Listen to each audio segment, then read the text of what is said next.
The Team Never Quit podcast is sponsored by Navy Federal Credit Union, and they have a growing community of over 1.8 million veterans like you. Learn more at NavyFederal.org/veterans.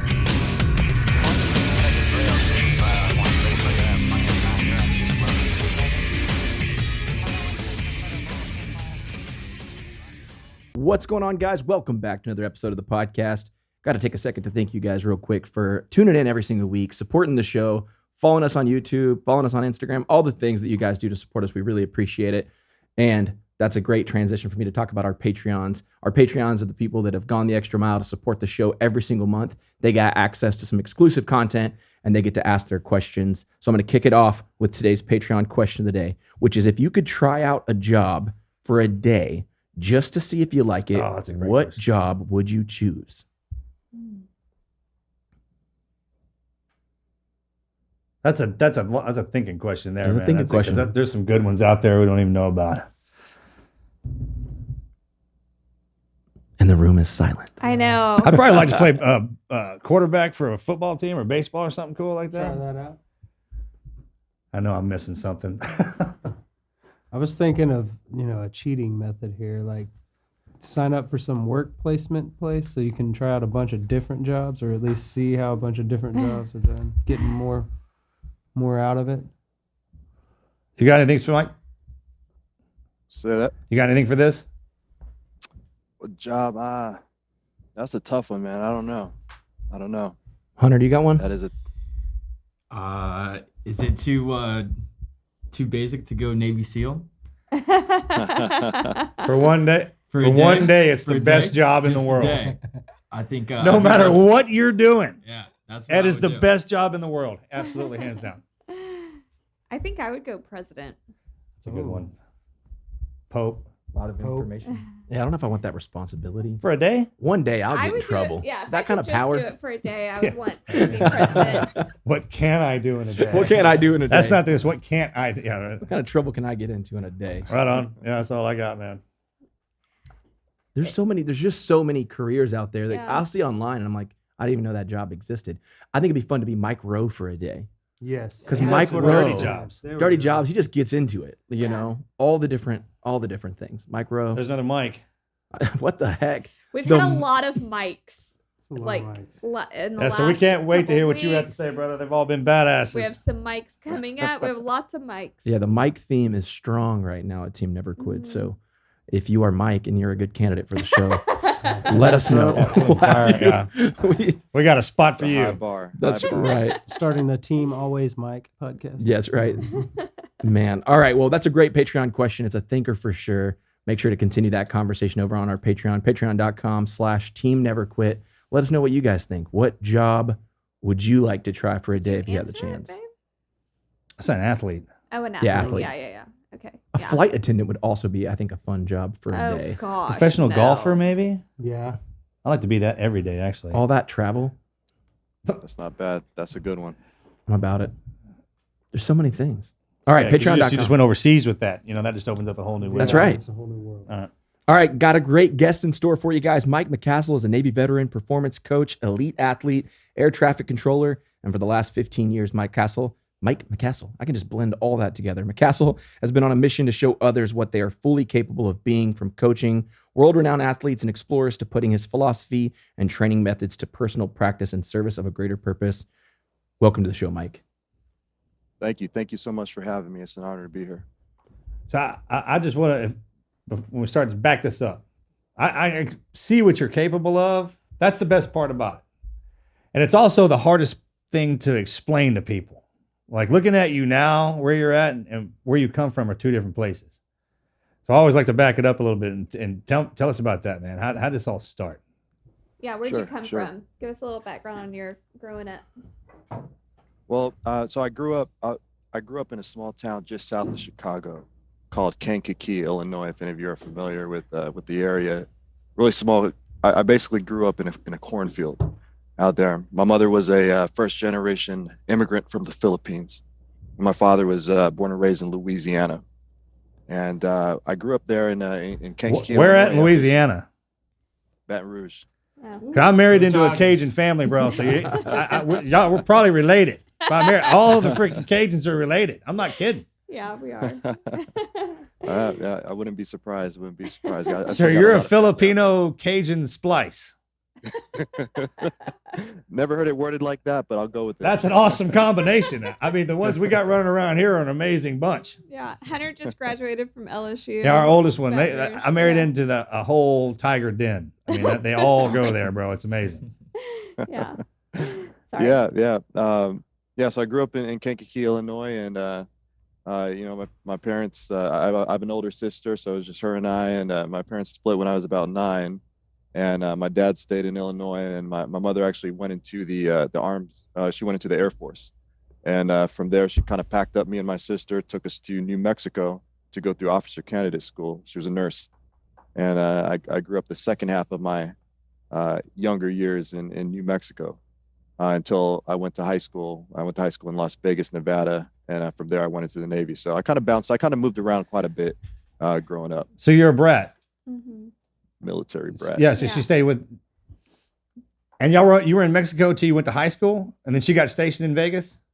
New Mexico. No, she didn't get stationed in Vegas. She stayed in New Mexico, and she went on to do 20 years in the Air Force. Did a couple tours overseas as a surgeon, a combat surgeon. Oh over wow, there. that's Yeah, great, so man. she went on to retire as a colonel in the Air Force. Wow. And I moved to Vegas to high school. With my father moved there, so my dad ended up moving to Nevada, and I wanted to, I was really into sports. I wanted my wings. My mother was a little bit too, she was all about like school. She was a stricter of the two, and I wanted to really get into sports and spend time with my dad. So a little bit of backstory on that. When I was 9, we found out my dad had Parkinson's disease. So if you know the nature of Parkinson's disease, it's a neurodegenerative disease that affects the brain, affects your motor functions. It affects your ability to move. So it slowly takes away the things that you're, basically everything that he loved to do. He was a very hands-on type of guy. Everything he loved to do was slowly just kind of taken from him day by day in real time, and we saw it. So, my dad taught me how to fight. He taught me how to, play sports. He taught me how to do all these things, and just kind of watching in a very fast, progressive amount of time, just kind of watch the roles reverse was kind of, it kind of led me to want to be there with him, because I didn't know how much time really I would have with him to be, to do the physical things like a man and his son, father and his son should do. And so I went and moved in and lived with him, end up being more or less his caretaker for my years in high school. So I moved there for sports and ended up not doing any sports because I just ended up being more of a full-time caretaker for my father at that point. Wow. Yeah, right. You're a good man. Yeah. That's tough. That's tough, man. Mm-hmm. Sorry. So, at that point, when you graduated, you signed up for the Navy? I did. Yeah, I had a choice to make to 9/11 had just happened a couple years prior. I was, growing up in the military, and found my father served, by the way. So, I just grew up in that culture of service, right? Was he Navy? I'm sorry? What did your dad do? What branch? He was Air Force. He was a military policeman. Oh, okay. Oh, all right, check. Yeah, in the Air Force. So. And you joined the Navy? Because I tell everyone to join the Air Force. Yeah. I mean, once I got in the Navy and did my first deployment, man, when you see how well the Air Force treats their people, it's something. Yeah, it's something else. Those Yelp reviews go a long way. However, McCree's like, never again volunteer yourself. That's what Navy means. But man, that's cool. Anybody else in your family, grandparents, anybody serving in the military? No, really. My uncle. So my dad's brother served, and he actually went missing. And he was in the Air Force. He went overseas and went missing. We still don't know where he is today. His kids don't know where he is. This happened a really long time ago. So my uncle, who I've never met, was in the Air Force, and he went on an assignment overseas out of Fort Bragg, got sent somewhere and went missing. So he's actually, my uncle and my father were the two on my dad's side who were military, and my mother. So. Well, man, Wow. bless your family. Yeah. Seriously. Okay, so Yeah. out of high school, then joined the Navy. Went into the Navy. How many years did you do there? I did 11 years. Man, 11 years. whoa, in the whoa, Navy. whoa. That 10 you're in. Yeah. Yeah, that's what they say. I heard that a lot, and I heard that a lot. And but one thing I learned is, something worse than doing a job that you feel that you've reached a plateau in, or that you feel that the growth if you're doing a job that you feel the growth has ended, or that the growth has stopped. The only thing worse than doing a job for 10 years or 11 years is doing it for 11 years in one day. You've got to have that flexibility and adaptability to move on and continue that growth. And I saw that opportunity for me at the 11-year mark in my career. What were you doing, if you don't mind me asking? Yeah, sure. So at the time, so at 11, what was I doing? So in about 8 or 9 years in, I actually went to Buds. I wanted to be a Navy SEAL. So I was in class 297. I ended up blowing both of my knees out at the same time. And it was one of the hardest moments in my life. It was a big turning point in my career, because I had committed, I was I was coming in from the fleet. And if you know anything about getting into Buds from the fleet, it's a lot more competitive than going off the street. And I had trained, I was working at the what was called the Navy SEAL and SWCS Scout Team about 1.5 years prior to going to training. And so I just went to Buds, blew my knees out, and ended up in Washington State. And at that point, I was just kind of like, well, what am I doing? Like, I'm back doing air traffic control. My dream is, I need to figure something out. I need to refine my purpose. I need to find something to pull me out of this dark hole I'm in while I'm recovering from these injuries. Because sitting there, in Washington State and having my one-man pity party wasn't working for me anymore. So then what? I started. Yeah. So I'm curious as to what you do and your accomplishments now. What started that? How do you? I get the mentality. I mean, you wanted to be a SEAL, guys get hurt in the program, and then you charge back even harder after that. How'd you push into the extreme program? Yeah. What made you see that window of opportunity to get out and do something else? That's a question that I asked myself a lot. I ask that question a lot because I feel that to answer that question that deep really goes back to my younger years. I think it goes back to when I was living with my dad, and when I had to make the decision to quit sports essentially. So I was in basketball, I was in track, I was an average athlete. I wasn't a super athlete. I wasn't incredibly gifted, but I was enough to get a couple offers for scholarships and things like that. But there came a point where, I would go to practice. I went to practice one time, and I came home, and my father had had a stroke. So I came home, he was on the floor. The Parkinson's started to progress, and he would miss his medication, started to affect his brain. And one day I came home, he was on the floor, he had had a stroke.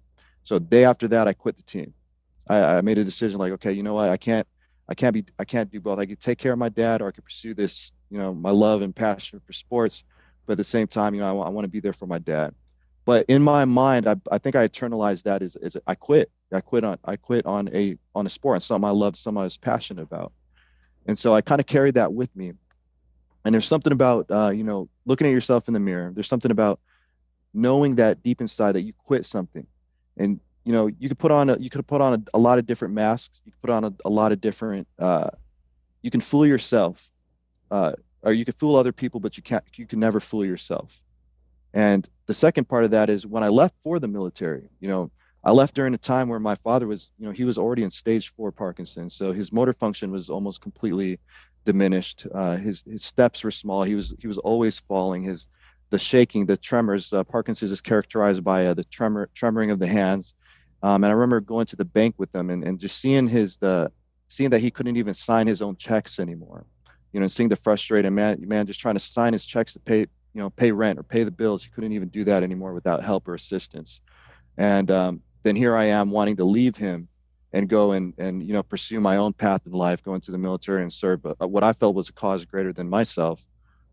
Really pulled hard of me, because I did feel like a part of me was, he encouraged me to go. He encouraged me to find purpose in life. He encouraged me to leave, but at the same time, I didn't really see that for myself. I kind of felt like I was leaving him. I carried that guilt with me throughout my young adult life. And so then, here I am, well, I'm not a quitter. I know that I've pushed myself physically before. I've been through tough things before. Let me go through, I'm doing a job that's very demanding on my mind. Air traffic control is one of the most stressful jobs on the planet. It's very mentally engaging, mentally challenging. And I wanted to see how far I was willing. I wanted to know how far I was willing to push myself. I wanted to see how far I was willing to stretch my limits for something I believe in and something I love. How far would I be willing to go for that? And it itched at me. And it got to a point where, I couldn't sleep at night. Talk about what that's like, that itch. Yeah. I've heard a million different ways to explain that, but normally when the itch, what that means. Sure. It's like being in a hallway. Think of a long hallway. At the end of the hallway, there's a golden door. And that on the other side of that golden door, at the end of this long hallway, is everything you're capable of being when confronted with a challenge, when confronted with everything that you were put on this planet to do. Your fullest potential is on the other side of that golden door. Now you're walking down this hallway, and there's a lot of doors to the left and right. All right. There's a lot of doors that are, you look to the right, there's a door. It's comfort, it's a shortcut. Right. You look to the left, there's another door. It's another easy way. There's all these distractions. Everything is pulling you from this hallway. Everything is trying to take you off this path. But if you take one of those doors, it always leads you back to the beginning of that hallway. And how do you know that? That's a great way to say that. Right. And those doors are open and they're lavish and they're even labeled. Yes. They're freaking labeled, man. And they're when you lit up like Vegas. Yeah. Absolutely. That's a real thing. Yeah. Now talk about that. Yeah, you take one of those doors, you go in. There's a nice, nice warm bed waiting for you in the room, and you lay down on the bed. You're there. It's comfortable. Then before you know it, hours go by, days go by, weeks go by, and it's time to go. You get up and you're back in the beginning of that hallway, and you remember why you were in that hallway to begin with, and it hits you like a ton of bricks. It hits you like a ton of bricks. Sure. Yeah, I heard it explained the same way. Matter of fact, they also said everything that's in all those doors is behind the one golden one. But when you peel them off, each individual, they're in there. You can go in there. Some of them are good, but you get worn out with it. Eventually, you get pushed back into the hallway because your ultimate destination is at the end. But they're labeled up for sure. Exactly. Yeah. So fear, hesitation, self-doubt, all the things that we use as excuses to stay in that hallway, at the beginning of that hallway. I mean, that's what the doors are labeled as, relationships, things that you think, distractions, things that just pull you away from your purpose. I mean, those are what's behind those other doors. But I wanted to see, I needed to know what was on the other side of that golden door. Everything, all the lessons my father instilled in me was pushing me towards that golden door. When I was a kid, when I was growing up in Kankakee, I wasn't really very active as far as like sports with other kids. But my father would take me out fishing. He taught me how to fish. He would take me on the banks of the Kankakee River.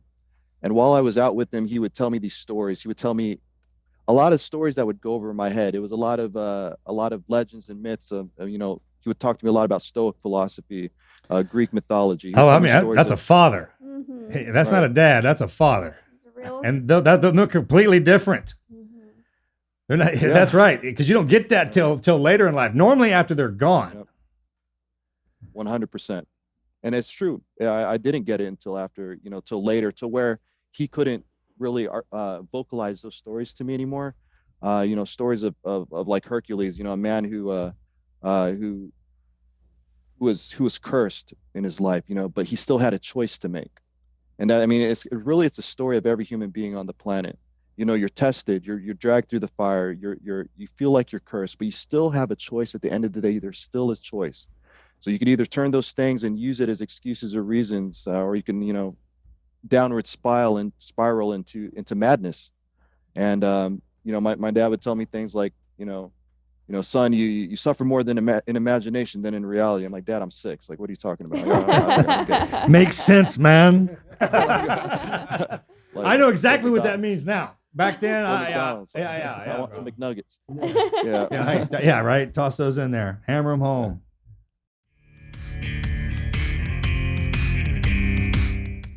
All right, guys, let's take a second to thank our sponsors over at Navy Federal Credit Union. These guys have been supporting the show for quite some time and cannot thank them enough for helping us out every year to put this show on. You guys know Veterans Day comes every year, but companies rarely thank veterans in a way that's meaningful. And I think that when we think about our veterans and just how much they do for us, there's not enough that we can say or do to just show them how much we appreciate all that they do. And that's why I appreciate that every day is Veterans Day at Navy Federal Credit Union. And they thank veterans in a way that is meaningful. They offer resources like the VA Loans Hub and Best Cities After Service. They offer veteran employment assistance partnerships with nonprofits like The Mission Continues. They're a top VA home lender. They offer personal finance counseling, 24/7 member service. I mean, come on, you can't get much better than that. And at the end of the day, they've got a community that is constantly growing with over 1.8 million veterans just like you. If you're looking for a bank that cares about our veterans, if you want to support them like they support us, you can learn more at. Yeah. So going through that, then going through the program, getting hurt, kind of like I identified myself as someone who is very, I identified myself by my physicality. And the problem with identifying yourself by one thing is you put all your eggs into that one basket. Oh, sure. That basket gets taken from you, man. You're left with Yeah, nothing. You yeah, feel like yeah. nothing. And that's exactly what I did. I put all my eggs in that basket. It got taken from me like in an instant. And I was left in a place where like, well, who the hell am I? And what do I do? And I wish I could talk to my dad right now. I could really use his advice right now. What was he like? Was he a physical guy? He was a physically strong man, but he was a man of very few words. He was more of like, just watch me do it. Like just shut up and just watch me do it. Yeah, as a father, all right. And come up to your own conclusions about it, right? He was less, talk and lecture and advice, but more of just like, you just watch how I handle the situation. So Yeah, it's good stuff. I'm sorry, man. I was just curious. Go ahead. yeah. And so you talk about what that itch is like, and that's exactly what it felt like. It felt like I needed to find my purpose again in life and pull myself from that dark place. And that's how it all started. That's how I started this initiative called 12 Labors Project, which I'm sure we'll get into a little bit more today. But that's how it all began. Is a way for me to kind of inspire other people, because I know there's other people who feel like me. I know that I wasn't going through it alone. I know there's other people who feel a loss of purpose and a loss of they're in that dark place for whatever reason in their life, and so I wanted to do something that was a physical manifestation of those feelings, a physical manifestation of that struggle. Oh, that's a great way of saying that. Mm-hmm. I've never heard it said like that. Can I steal that? That's pretty good. It's all yours, Mike. You mind? Oh, I appreciate that, Mike. That's actually a pretty good one. That's really good. It says a lot too. When someone says it that way and what you have to go through, that's what's welled up in there. And if you can turn that around and use it to make it a strength, that's incredible. So please. Yeah. Yep. So I started, I was like, well, what could I do? What could I do to, again, test those limits, to do something, to create something that was a physical manifestation of that message that I wanted to deliver. And I started this initiative called 12 Labors Project, where I set out to do 12 increasingly difficult physical feats for causes that are deeply rooted in my life. So things that are deeply connected to things that I've experienced through my time in the service, through my upbringing, through my adult life. I struggled a lot with mental health issues, just going through the ups and downs of life. I had friends who lost that battle to those issues during my time in the service, and I wanted to bring attention to that and bring that awareness, not only of like the resources and programs that are out there to help people going through those things, but also kind of mitigate the stigma of just talking about it. There's always that stigma, even especially being in the military, that to even talk about it, to even mention it, you're somehow weak or less or inferior or somehow broken somehow.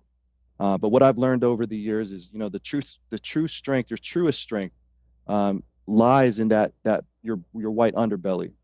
It lies in facing that shadow and talking about it and being open about it. And it took me a long time to get there.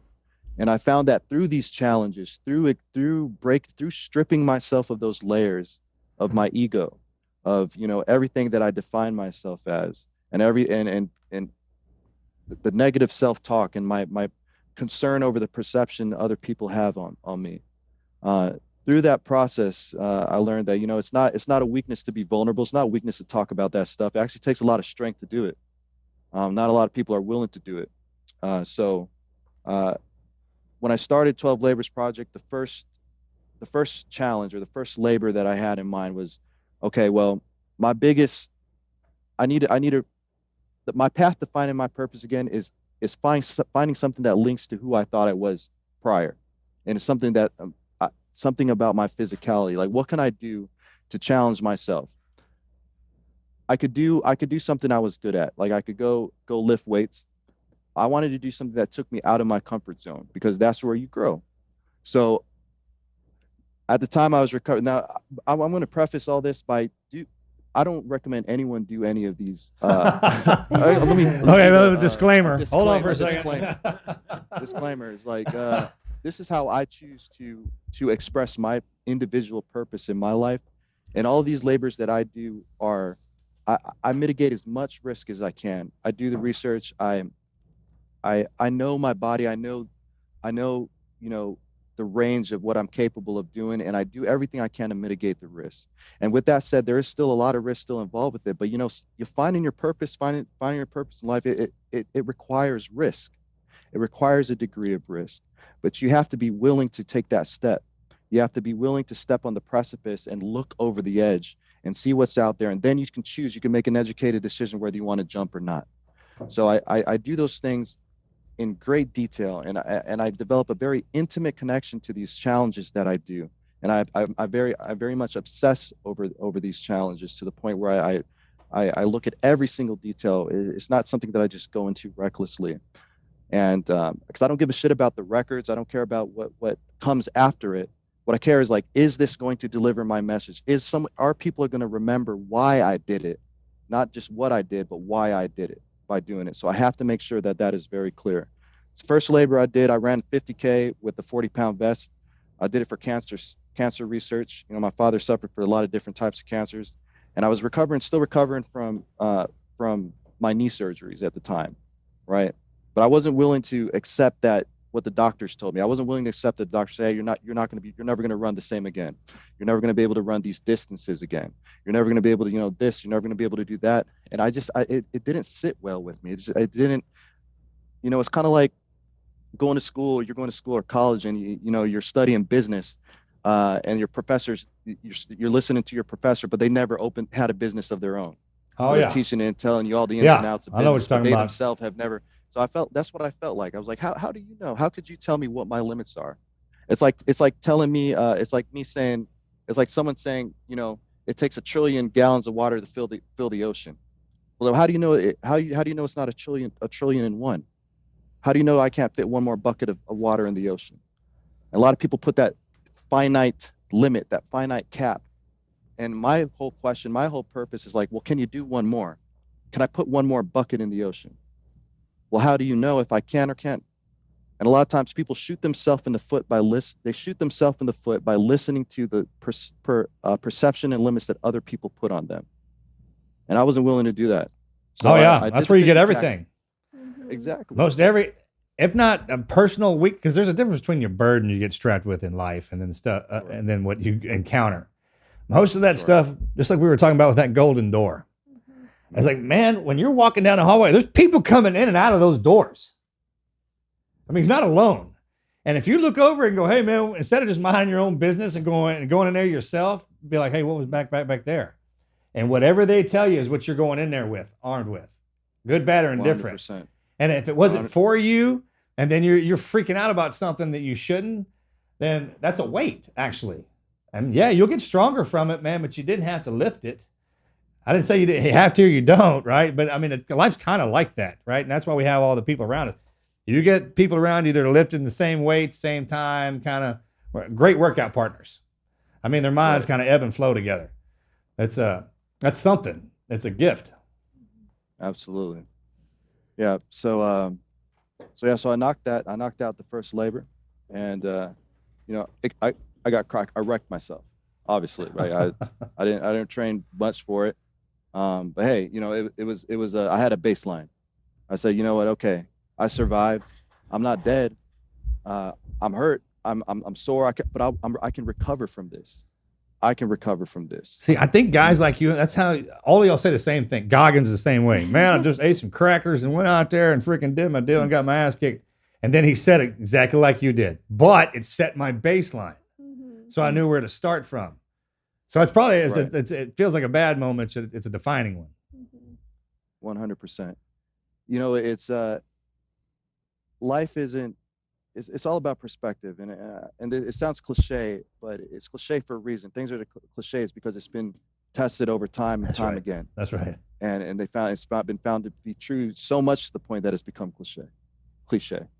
And and that's one of those things. It's like it's about perspective. Reality isn't what happens to us. It's our interpretation of what happens to us. Reality is our response to what happens to us. It's the implication of what happens to us. We're all writing our own story. We're all believe in our own narratives that we tell ourselves, right? We're all our own individual echo chambers in our minds telling ourselves, and that then becomes what we put out there as reality. And so I wanted to see, how far I could go. And so my second labor, I was like, okay, busted knees, I could still run. Great. I was never strong at pull-ups. All right. Never strong at pull-ups. I could maybe do 10, maybe 15 pull-ups consecutive on a good day. And that was my weak point. Pull-ups has always been my weak point. And so I set the intention for my second labor to beat the world record for the most pull-ups in 24 hours. This is 2014. At the time, the record was held by David Goggins. Yeah, David Goggins. He held the record at the time. And at the time, I remember back when I was at the scout team, I remember him being there. He was there. He was recovering. I think he was recovering from one of his surgeries. And we would go on runs. We were with the guy. He would take us on runs up Silver Strand. Yeah. And all the respect in the world for David, but at the time he wasn't really like, he was doing we knew he was doing crazy things, but it wasn't really, he wasn't as out there as he is now. Yeah. So at the time it didn't really click. Like, was this the, like, I didn't really understand like what the if it was really. It took me a minute for it to really check in that this was the same person that we was at the scout team with. I was like, well, who else would it be? I mean, there's not that many Black Navy SEALs, and there's not. Yeah, he was. Right? He worked at the Chicago at the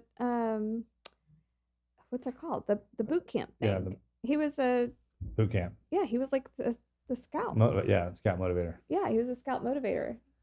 Right. Yeah, he was a scout motivator. I remember when he went there. Forgot about that. Marcus and David are friends. Yeah, I forgot about that. I am too, but like they actually served together. Yeah. Sorry. All right. So all right, the pull-up thing is that you go, because you're right. That's hard for everybody. That's pulling your weight in the upper direction. 15's a lot. I mean, that's a lot for anybody. That number, right, truly is. So when you're going for the world record to set that, how do you even start? I mean, do you just walk up to the bar and be like, I'm gonna do one and then drop back down and go back up? I'm curious because I always try to get better at my pull-ups. Yeah, and if you're doing that, yeah, I'm pull-up, listening. You talk about if you want to do more pull-ups, you got to do volume. You got to increase the volume of pull-ups you do. Now, there's volume and then there's intensity. So it's not going out and just crushing yourself, going all out and killing yourself in one set. A lot of people think they need to do that. They think they need to go out, max out, do one set, max out. But the problem with doing one set, max out, is you crush yourself in one set. The next set you do, you can't do as many as you did in the first set. If I do less reps in more sets, I get more volume in a day than just crushing myself in the first two sets. So that's what I had to do. Again, I had to check my ego at the door and make a plan to, not every set is going to take me to failure. but I'm going to do more sets in the day. And that's how you increase the volume over days and weeks. And then that will then, compound into hours, being able to do more pull-ups in hours and minutes. And so that's what I did. So I would do like, a workout I would do. I would train strength. So to be better at pull-ups, I mean, deadlifts, it's your whole posterior chain. So I made my deadlift really strong. I increased my cardiovascular capability because getting fresh blood and oxygen to those working muscles, because you're using the same group of muscles repetitively over and over and over. So having good cardio is going to help with that. Having a strong posterior chain is going to help with that, because the chain is only as strong as its weakest link. So people think that pull-ups is just forearms, arms, or hands, grip, forearms, lats, back, but it's actually your whole body. Because if you have weak legs, if you have a weak core, like that chain is weak in those areas, your other parts of your body are going to have to compensate, because again, there's only 2 points of contact, and it just it trickles down in that chain.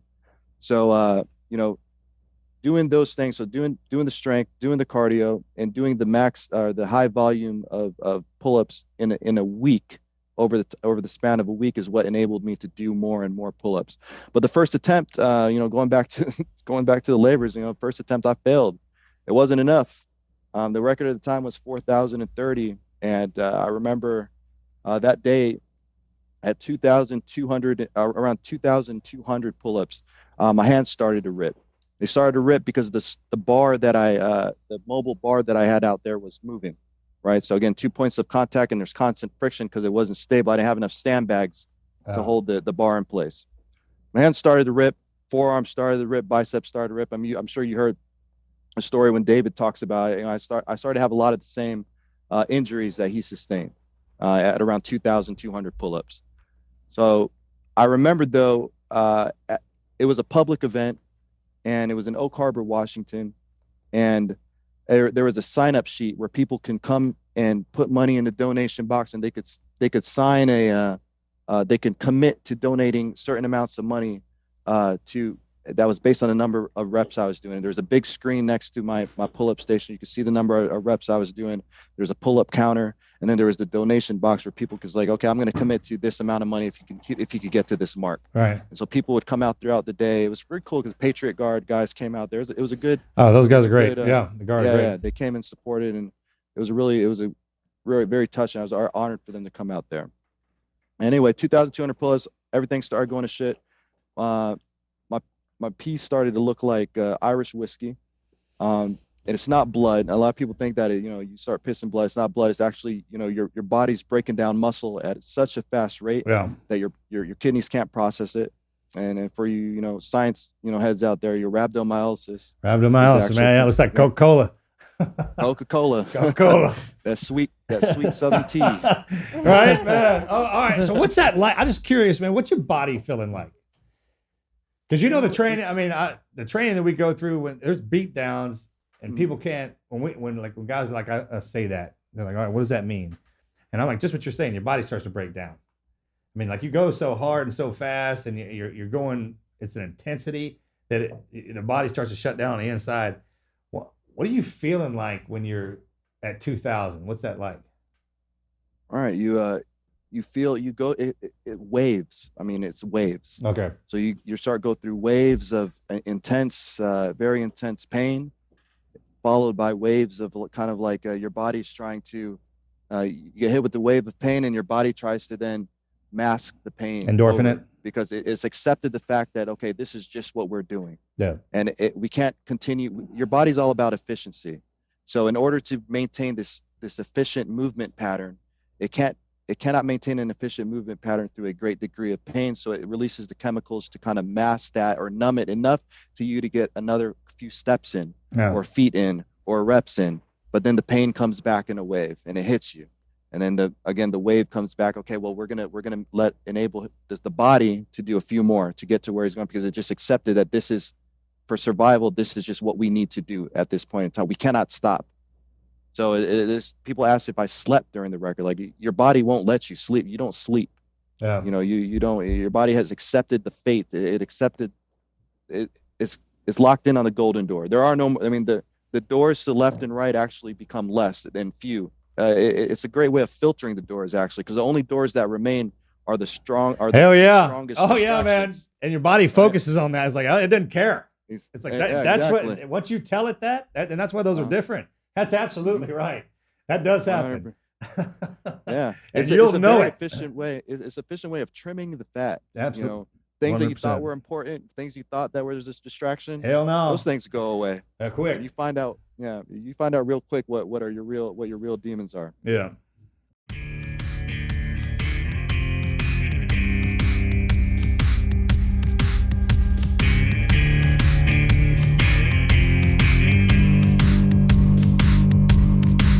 Switching gears for a moment, if you're 50 or older, you do not want to miss this. If you're listening to this Gerber Life Guaranteed Life Insurance sponsorship ad, there's a good chance that you're alive. And if you're not, well, this may not be of interest to you. Now, I know what you're thinking. Life insurance? I'm going to live forever. Death is what happens to other people. Well, for the sake of argument, let's assume you're wrong and that someday you won't be listening to podcasts anymore. I know it's not easy to talk about, so I'll do the talking. If you're 50 plus and alive or 50 to 75 in New York, you can apply for Gerber Life Guaranteed Life Insurance with guaranteed acceptance regardless of your health. And since this life insurance is guaranteed, you don't have to get a medical exam. And in fact, you don't even have to fill out a health questionnaire. For a free quote, just visit GerberLifeFamily.com. Then when you stop, if you stop listening to podcasts, your family can use the insurance money to help cover your final expenses or anything else. Your kids already inherited your ears, allergies, and your questionable singing voice. Don't make them inherit your final expenses tab too. See website for terms and restrictions.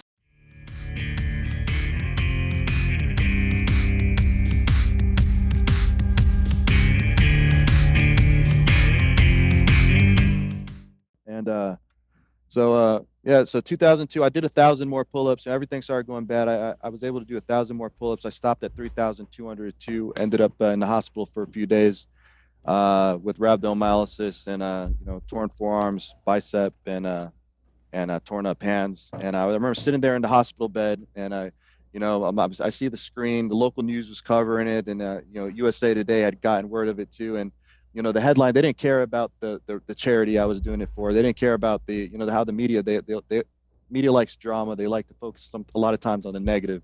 And the headline was, sailor in hospital after pull-up attempt, hospitalized, sailor hospitalized after pull-up attempt. That was the headline. Yeah. And I was sitting there, I was like, well, this sucks. Again, I put all my eggs in that one basket. I was like, this feels really familiar right now. And I remember the conversations I had with my dad on the riverbanks, and I remember the things he would tell me. I remember, Hercules, he was driven to madness by one of the gods to the point where he murdered his whole family. Like, he massacred his whole family, and he could have very easily accepted that as his lot in life and just been that person and further dwindled into further madness. But he made a choice to still go out and take himself further and further away from that and to find his purpose. So I had a choice to make in that hospital bed. Like, what do I do now? You have two choices. So it came to you. I was going to ask you that. It came to you while you were laying there from another one. Yeah. That sounds crazy. Yeah. But that's when it shows up. That's what you do. That's when too. it shows up. I do that too. That's why I'm asking. Yeah. I was like, that it shows up while you're actually laying there having your ass whipped from something else. Yeah. 100%. Okay, I was just making sure I wasn't crazy. I was like, Mikey, back me up on this, man. That's when that goes down, right? Yeah, it's a very convenient conversation to have. So convenient. It's a very easy conversation. You get a bunch of people to agree with you. Oh, right? Yeah. Dude, so yeah, he did that. It makes sense. After. It makes sense. Right? It just makes sense. Dude, everything. Yeah, it's like, this is it. This is I know what'll put a cork in this right now. That's awesome. We're gonna have this conversation right now. That's hilarious. And and so, but when I was laying there, this kid had came in, and this young kid, he was actually awaiting a surgery to have his. He was awaiting transfer from that hospital, regional hospital I was in, to a bigger hospital, to have surgery. He needed like a kidney transplant. I can't remember quite what the surgery was, but it was like a life-saving surgery. Yeah. But they brought this kid into the room. He's like, hey, you know what? I just want to shake your hand. And I was in there having, playing the world's smallest violin, having a one-man pity party. I didn't want to talk to nobody. I didn't even want to talk to this kid. And I was angry that they let someone in my room. But they rolled this kid into my room. He's like, I just want to shake your hand. I just want to tell you that, that is amazing. I never thought anybody would do something that extreme for the cause I was doing it for.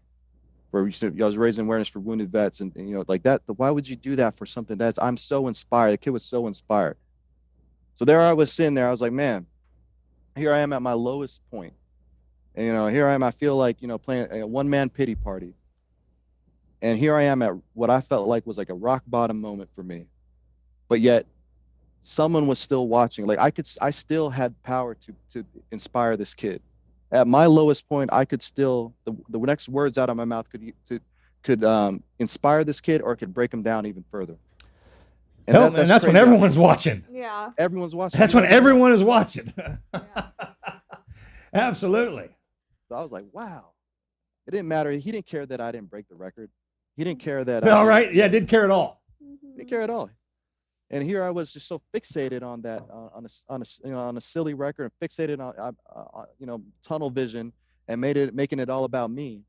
And it really, when you step out of the box and really look at the big picture, man, it's you never know who's watching and who you can still impact. You can still make a difference, even at your lowest point. You can still make a difference. You can still lift somebody up. Oh yeah. And that hit me. That was an epiphany. So after that, 4 months later, I recovered from that, and I was like, you know what, I'm in a time like that, you have two choices to make. You could either accept things the way they are. You could either accept it, or you can make it change. You could change it, accept it or change it. That's really, at the end of the day, you got two choices. So I chose to change it. I chose to take all these excuses for why I couldn't beat the record and why I sucked, and turn them into reasons to come back stronger and beat the record. So I put it out there that I would come back and reattempt the record a year later, and I would do it with a 30-pound pack on my back, to show that you can not only come back after failure, but you can come back stronger after failure. And the weight of the pack also represented that burden we talked about earlier that we carry, and that it's a self-imposed burden, but it's a burden that not a lot of people have the luxury of taking off. I had the luxury to stop doing pull-ups at any time. I had the luxury to get off that bar, get in my car, and go home.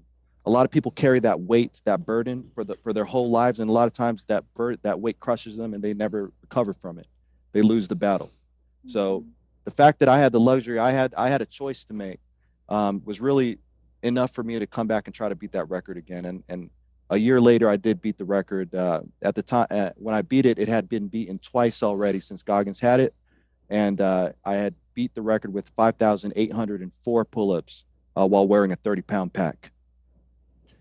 Before I came back and beat that record, I performed my third labor. So when I beat the record, it actually wasn't a labor. It was just me coming back to show myself and other people that it was a personal thing for me. But before I came back and beat that record in December of that year, 2014, the first attempt was July. In December, I was training for my third labor. I was going to flip a 250-pound truck tire for the distance of a half marathon, 13 miles straight. And I wanted to do it again to raise some money for a charitable fund for wounded vets. A friend of mine had just committed suicide, lost the battle. He was in the Army, and I wanted to raise some money for his family, and also the charity that I was doing it for. And in the town of Oak Harbor, there's not a lot of flat land to flip the tire. So I ended up having to do it on a 500-foot stretch of pavement, back and forth on a 500-foot stretch of pavement 140 times. There's 140 spans of a 500-foot, basically a parking lot. And I finished that labor in 10 hours. The night before I did that labor, I got a call from my sister. And this is what I'm talking about, those doors, man. Those doors open up, those doors to the left and right open up at the most critical times. And one big door opened up for me the night before I did this third labor. I got a call from my sister, said, hey, dad's died, that my father had passed away. And so again, you always got a choice. And my father always said, you suffer more in imagination than in reality. Seneca. And I had a choice to make. I could either accept the situation. A lot of people would understand if I postponed the labor. A lot of people would get it. A lot of people would agree with me. Why would you continue on? Your father just passed away. But my dad, that's not the man that my dad raised me to be. He told me, he would always told me to finish what I started. And if you're going to do it, go all the way. If you're going to choose to do it, you go all in. And so I woke up the next morning. I put it in a box, everything that everything that I was supposed to be feeling, everything that I was supposed to be, going through at that time, what people expected me to be, I just put it in a box. And I remember standing there. It was cold, it was wet, it was raining. And once I started to flip that tire, the first few flips were heavy, for not just physically heavy. They were just heavy. But as I began to flip that tire over and over, and actually an old Vietnam vet actually, I was flipping the tire and he walks up to me. He's like, that thing rolls, right? Right. And then he went on his way. That's wisdom right there. Appreciate you. Yeah, he walked right up on you. And so after that, hey, bro, did you get that tattooed somewhere, or a shirt, or something? I mean, you dropped a couple of good one-liners already that were just absolutely amazing. And by the way, if you don't turn all your labors into they call it the Hercules. Yeah. I mean, that's what I keep thinking about every time, because how people do the races and everything that we have down here now. I mean, as far as challenges, because you've already qualified it. You got it done, right? Actually make it the Hercules. It's like, if you want to if you think you're a Hercules, you have to do this. Yeah. I mean, keep going. I don't mean to cut you off. I'll refer back to the disclaimer in the beginning. Nobody this will try be this at your own risk. I do not recommend anyone do any of these challenges. Obviously, somebody's told you this idea before. That's why you had the disclaimer. Sorry. So third labor, this 2014. Third labor knocked out, and then I came back in 2015, and I wanted to do a labor to bring awareness for Parkinson's disease. Again, each labor has the message has the physical aspect has to do with the message. So people with Parkinson's, I remember my father just wanting to hold on to those things that he loved in life, and I just felt him losing that grip of it every single day. I saw what he never voiced it. He always had a positive attitude. He always he never complained one time about it, but I could see it. I could see that he was, it hurt him. And I know that the millions of other people with Parkinson's across the world, they might be feeling the same thing. So I wanted to make sure that they had a voice out there, and that I was able to do something positive to bring awareness to that disease and raise money for those programs and resources. So I decided to climb a rope, the height of Mount Everest. So the plan was to climb a 20-foot rope for 27 hours straight to equal 29,029 feet. And I wanted to just broadcast that live and just do it and raise money. So I ended up raising 20 grand for the Michael J. Fox. Love that man. Michael J. Fox. Freaking love that man, dude. Mm-hmm. How great is he? Another Michael. Write that down. Dude, climbing a rope is probably one of the hardest damn things to do. First of all, how'd you pick that one? So again, with the the rope, I mean, why is climbing a rope hard? It's a full body movement on a you're on a pull-up bar. That's a fixed bar. Absolutely. You're dealing with gravity and weight changing. I mean, just exactly. The transfer of energy is more efficient on a bar because it's fixed. A rope is not fixed. So there's a lot of wasted energy going on. Yeah, it's really a full body movement. It's very difficult to do. It requires a lot of technical skill to climb a rope. To be efficient at climbing a rope, you have to have a good technique. Is the rope how you busted your knees and buds? I busted my no. I busted. It was, I don't know if it was fate or what it was, but we were running on the beach and it was a divot. There was a small divot in the sand. It was the same divot that 15 guys in front of me just trolleyed, lollied down into. And when it came my turn to just run down into the divot, both knees went at the same time. It was the straw that broke the camel's back. Oh. So I can't explain how or why or what happened. All I know is I heard a loud pop, and it was rest is history. Yeah. Sorry, I didn't know if you fell off the. Don't they have that big old rope in the? Yeah, that's when I broke my leg. Yeah. The rope. Yes, the rope is very. Yeah, I mean, I got pretty busted up doing that one. Was that 27? Talk about that for a second. Compared to the pull-ups on that fixed bar, I mean, at 22, how many? When did that get tough? When did that get tough? The rope was tough, but there was no point in the rope when climbing the rope that I was like, I thought that I was in trouble. Oh, really? It was tough. I mean, I had scraped. The hardest part of the rope was I had scraped all the skin down to the bone off of my shin. So I had Oh, shin yeah, guards, I had tape on my shin, and that didn't help. And the thing is, like at about a quarter, maybe halfway through that challenge, I was just bone. It was bone on rope, Yeah. just bone on rope, both shins. Ugh. So there was no good wave that followed the pain wave after during this one. It's just all pain for this one. But pain is a sensation. It's a feeling. Like, and we can go on a whole tangent on what pain really is. It doesn't always correlate to the actual extent of the physical injury itself. So a lot of it is mental. And so climbing the rope in large part was more of a mental challenge for me than it was a physical challenge. And I had been training. So at the time, like I had failed the first record, did the tire flip, and I had beaten the record again. So I was in good climbing shape. Pulling shape.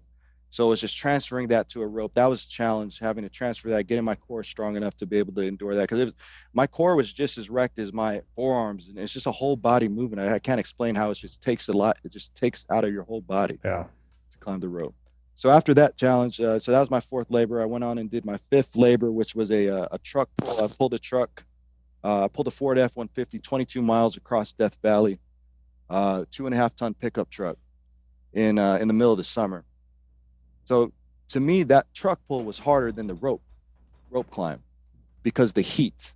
So it's 110, 115 degrees. So the elements, not necessarily the elements. Yeah. It's almost like it's an extra. It's a third person in the room with the heat. 100%. Right? Hey, them suckers are game changers. when they show up, it changes everything. Exactly. Hell yeah. Exactly. So I pulled the truck.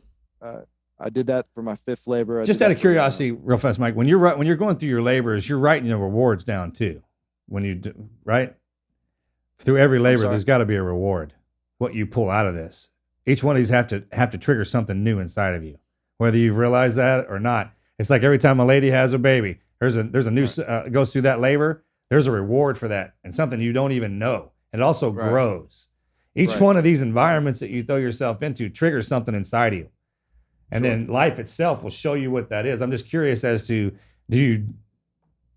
talking about your labors, I keep thinking about the rewards that come after an ass whipping. Like, do you recognize your rewards? You've passed that knowledge on too. Absolutely. Well, you got to come back and we're all the heroes of our own story, right? You go through the crucible, you come back and you share the lessons learned. And I'm sure you can relate to this, Marcus, but the reward for going through a crucible is the next crucible. The reward for finishing a labor is the next labor. The reward for finishing your challenge is the next challenge. That's the reward. Yeah, it's like a game. That's right. Next level up, an upgrade to the next level. It's a gift. It's a gift. Yeah. You survived one of the hardest things that it tested you up to that point, and you're still standing. So your reward is whatever's next. It's the next level up. Oh, that's a great way of saying that. And how you don't acknowledge that, and you won't ever see it until somebody else does. Mm-hmm. People who come into your life and hear that you went through that phase and that level, they'll upgrade you. They'll be like, hey, man, it changes you in front of them when they hear you've done something like that. In absolute time, you can see it on their face. 100%. And matter of fact, you can almost tell when someone thinks something a certain way. You don't have to scold them. You don't have to talk down to them. You don't ever have to say anything to them again. The minute they see that, and it's actually the best thing you can witness when someone does that. And it's true. That's truly what that is. That's a great way of saying that. Exactly. So I think, so that brought me to my fifth labor, and now I'm on my sixth labor, and I'm out of the military now. So I did my 11. So I pulled the truck. Still in it, bro. On my terminal leave. This is my last thing. Moved down to Portland, Oregon to be a trainer, to be a coach. Yeah. I'm also a performance coach, so I coach athletes. Been doing it for about as long as I've been in the military. To that point, it was kind of like started out as my side gig. Higher and higher caliber athletes started coming, reaching out to me to train, and it just kind of evolved from there. So at the time I got out of the military, I had already been working with teams in the government, teams, other military teams, high level athletes, and I was sharpening my tool set in that arena in preparation for the transition out of the military to go do that full time. And that's what I did. So I moved down to Oregon to pursue that full time. Started planning my sixth labor. Sixth labor was, I decided to run 20 miles every day for 100 consecutive days. I wanted to, a lot of people at the time, the internet's undefeated, and I'm victim. I'm victim to it too. But you start seeing the comments. You can only ignore so much. And I was like, people were saying, well, what? Do something. You're very strong. The people were saying like you're strong, but I don't. They say I don't have endurance, and that really got to me. Oh, really? I was like, so I don't have endurance. Okay, well, what could I do? So I ran 20 miles for 100 days straight. And I did it to fund. I organized, planned, and funded a 3-day veterans retreat for people suffering from traumatic brain injury, PTSD, and depression. It was out in Sisters, Oregon. There's a lot of we had a lot of different modalities out there, but I worked with I brought a really strong team together, and all the money I raised from that labor went to actually funding that retreat for about 6. It was a small group, about 6 vets who were suffering from those things, and it was one of the most meaningful projects I've done in my life, and worth every ounce of pain that went into the labor and process of just getting that off the ground. And so that labor was, man, that was the longest labor I've done. 100 days straight. And I was also going to school full time and working full time. So a lot of my runs were at 3, 4 in the morning, or, late at night, 9, 10, 11 at night, when I could just get them in. And again, that golden door and the exits are out there. It just trims the fat, man. It trims the fat. Well, there's that feeling that you get when you accomplish something inside your frame. It's almost like you get a superpower. Like, I can't believe this thing got through that. Like, we made it. Even beat to death. You're laying there in the most pain, just suffering. We talked about that, even when we're in the hospitals. Mm-hmm. But there's a point to when this thing kicks in your head, and you're like, hey, good job. Like, we got through that. We're still alive and talking about it. That was the point. And everyone will say, that was the point. That was the point. It was just to survive that thing, not anything else. Right. And some of those, and then that's funny. I'm guilty of that too. People are like, when you do this, you didn't have that. I'm like, well, all right, fine. Let's go get that done then. But you know what I'm talking about? No, I hear you, man. Hey, bro, that happens to me too, man. I don't think you can turn that off.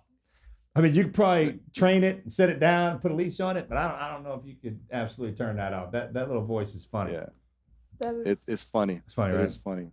Y'all are a special breed. I don't know what that is, but I got the same problem. You tell me shit all day long, and I'll be like, so? Yeah.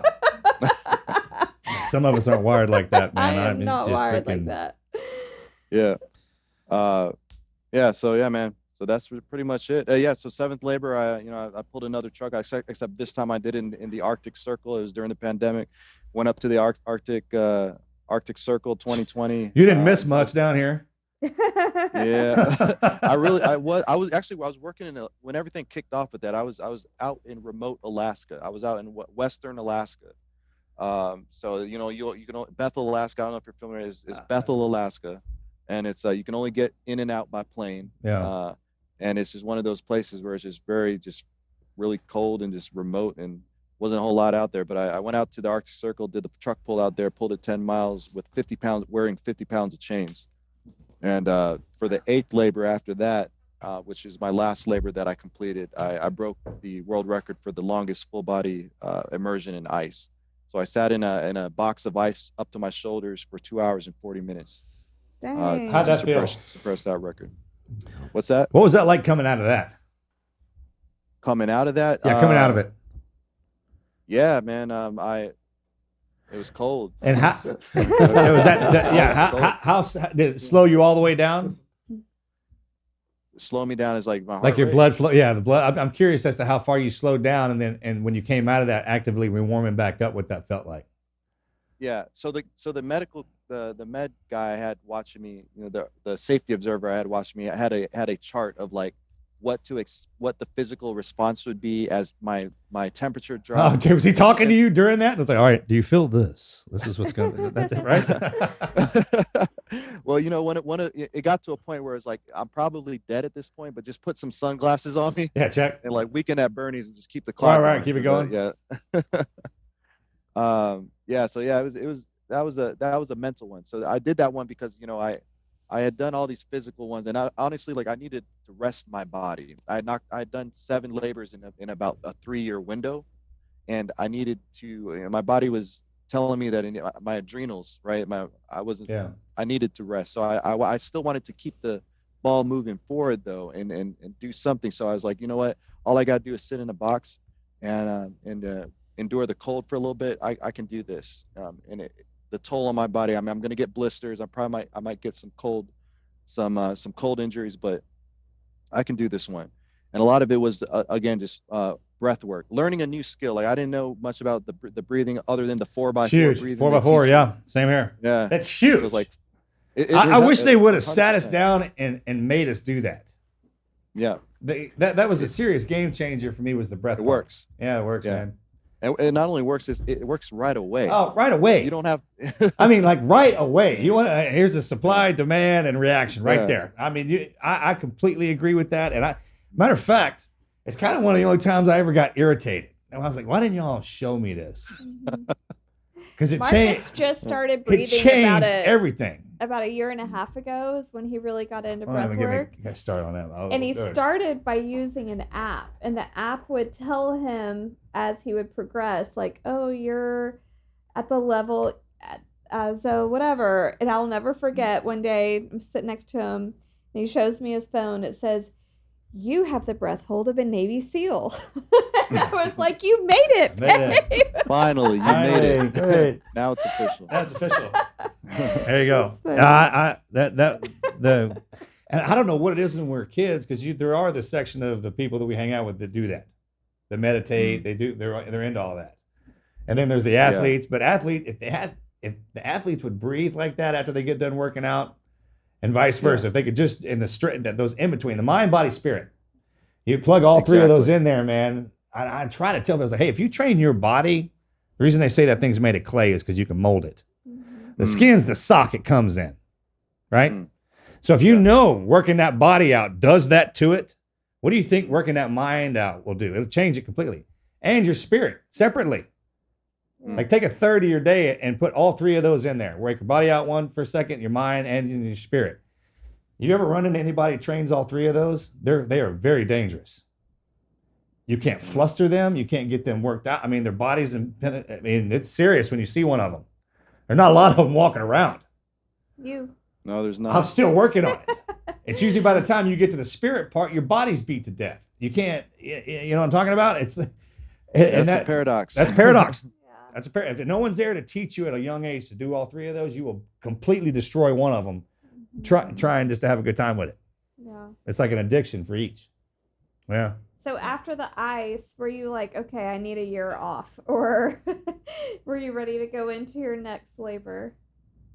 Right. So, yeah. So after the ice, I every time I finish the labor, I'm always looking to the next one, because again, the reward is that, like, I get excited for the next. I don't spend too much time thinking about, I don't care too much about the records. Records will be broken for the rest of history of time.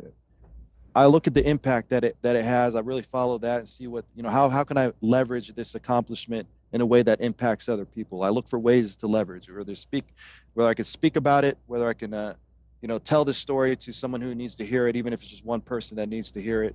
I think that's enough for me. So I'm always looking for the next labor. The first 8 that I did were me battling kind of like my personal demons, things that were deeply rooted in my life. And the last 4 that I'm on now will be things that, kind of impact the bigger tribe, kind of impact everybody on a more global scale. So, I mean, for my next labor, so for my 9th labor, so I might as well, I guess I'll announce it here, since this will be the first time I'm announcing this. My 9th all right, labor, come on so now. I What's might up? as well do it now if we're gonna talk about it, because I'm sure that the one of the questions is gonna be what's next. Yeah. Yep.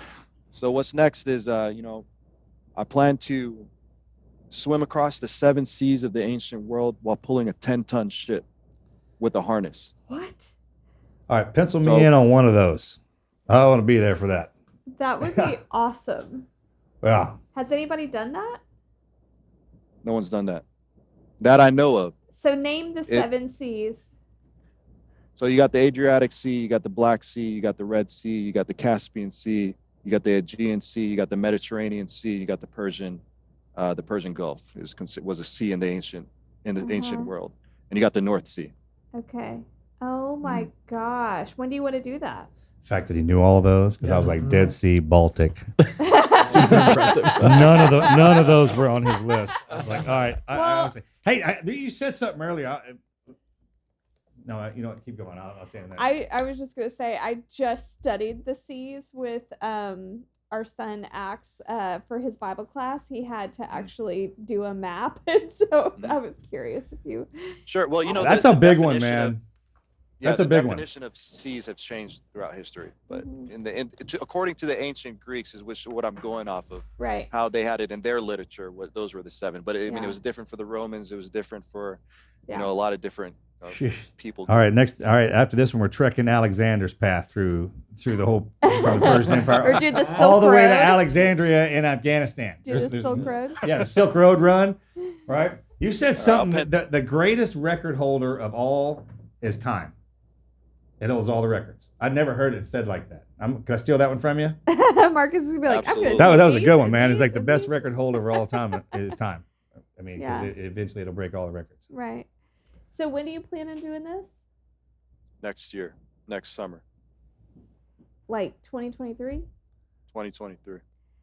And you know, it's First of all, you've been swimming, obviously, because there's a big difference out in the ocean.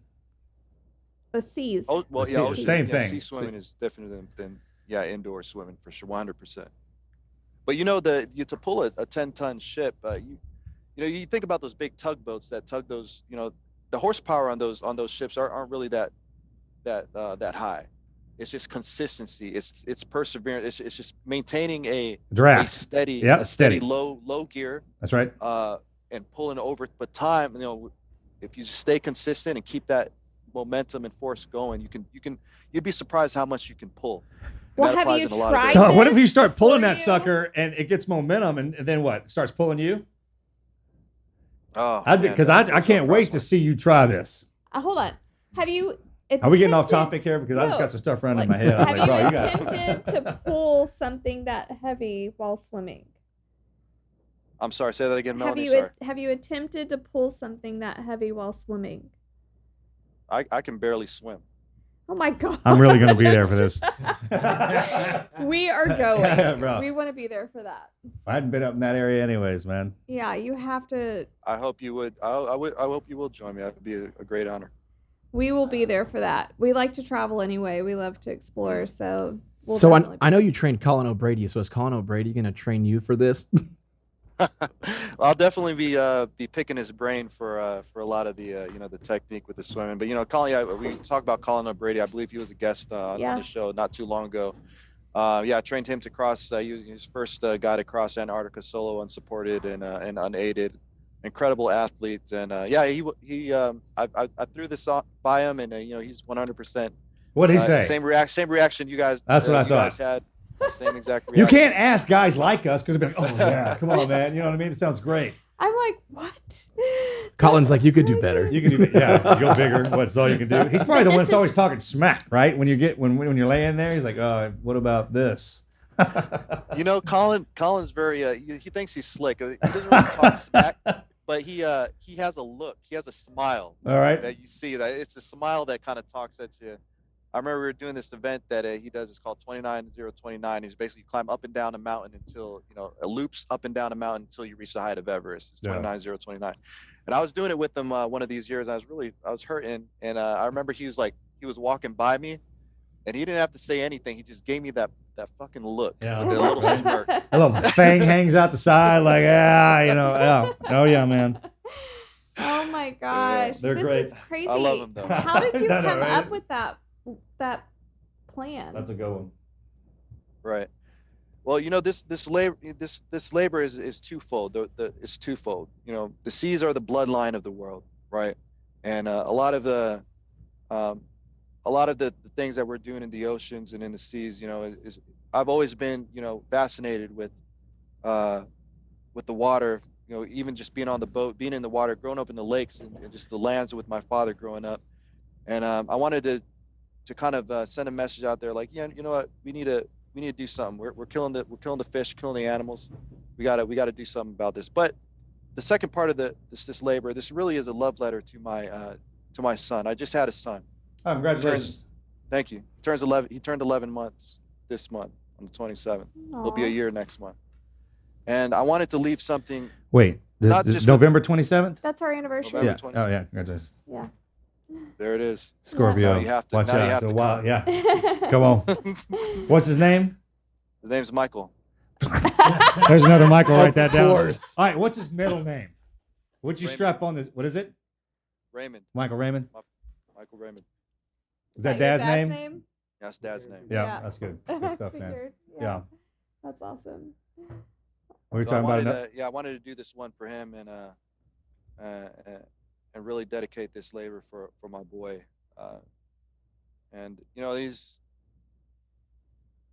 these things, that's really what it's about. I mean, our time on this planet is very limited, and the things that we do in this very short amount of time on this earth echoes in eternity. And eternity is eternity from the lens of your loved ones and the people that you leave your inspiration, footprints of inspiration to.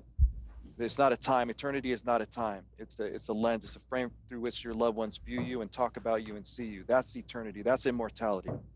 It is not a time frame. So with doing these challenges and these labors, I hope to leave those same footsteps of inspiration that my father left for me in his short time on this earth.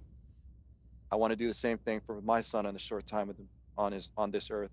And the only goal, the only objective is for him to leave this world a better place than he found it, like I hope I am doing, and I hope that everyone who hears my message does. And that's really what it's about for me. That's so awesome. You're Your getting it done, dad man. is he sounds like such a great guy. I have one, it's funny. I have like one picture with my dad that I ever took. Oh. And it's a very grainy picture. It's only one picture, and it's at my high school graduation, because again, like just him with going through that, we just didn't take a lot of pictures. Yeah. He actually didn't like taking too many pictures in his later years. But I do have one picture, and it's a picture that's very dear to me. It's just me and him at my high school graduation. Oh. Yeah. Well, if you're willing to share it, we'll splice it into the YouTube that we do for your show. I'm Absolutely. saying this without asking. Yeah, no, we're them. always good. Always yeah, good. yeah, I think that would be If really you're ever special. saying, yeah, if I can't do it, I'll let you know when you're Yeah. Okay. Is your mom still around? She is. She's retired from the military. After she retired, she did another. She went into the reserves, retired out of the reserves, and during that same time, she was working at one of the VA hospitals as the head nurse there. Retired from that, so now she's just living retired life in New Mexico. That's Good for her. awesome. Saint. We came from a really good Yeah. family, it sounds like. Hey, what's your kid doing? Oh, I don't know. He's probably out there pulling some 1-ton boat through the seas, or he's running over in a mountain volcano or something. I don't know. He's strong. He's strong. He's a strong boy. Strong one. I know he's strong because he likes to rip the hairs out of my beard when I'm holding him. I gotta hold him from a distance because I can't wait to see what he comes up with. I know. Michael Raymond. Aww. Well, yeah. So, all right, brother, how can our listeners track you and follow you and keep in touch with you? Yeah. Sure, man. I'm on most social media. Mike McCastle is the handle, and I got a website, mikemccastle.com.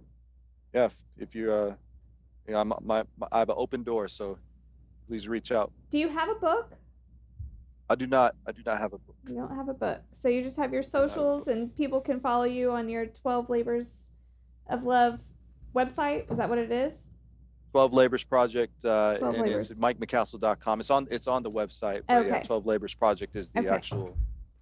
Name it. I can't wait till you Awesome. finish it, man. That's the Hercules. I'm serious. We will go. We really do like to travel. I hope so. And I we hope so. will. I hope you'll be on the boat. I hope you'll be on the boat. Oh, you don't want me on there. I'll talk more shit to you, man. I'll be throwing stuff. I'll chum the water around you just in case, just to have something show up. You know how we do it. I'm gonna close this door, Marcus. That's not Hey, an man, open God door bless for you, bro. Thanks for doing it. Yeah, thank you for coming on. Thank you for having me. Yeah. Y'all take care. Thank You you. too, brother. Yeah, Out. God bless.